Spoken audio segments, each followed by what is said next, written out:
Baru-baru ini warga di Jalan Cikampek 10, Antapani, Bandung heboh. Karena seorang warganya ada yang memelihara ular piton berukuran besar, tetangga lainnya harus menerima imbas kurang menyenangkan.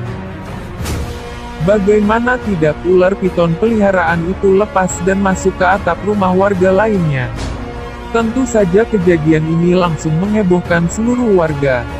Ular piton besar yang menyeramkan itu tampak melingkar di atap kayu rumah salah satu warga.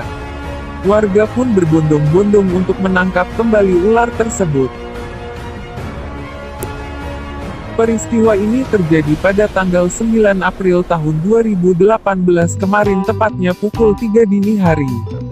Kejadian lepasnya ular ini diabadikan oleh Muhammad Reval Alinsky, yang kemudian semakin viral setelah foto-fotonya diunggah oleh akun Facebook Eris Rizwandi. Nah, bagi kalian yang juga memiliki hobi memelihara hewan ekstrim atau buas seperti ini, harus lebih berhati-hati ya.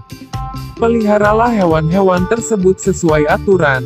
Jangan sampai hobi kalian ini merugikan dan membahayakan nyawa orang lain.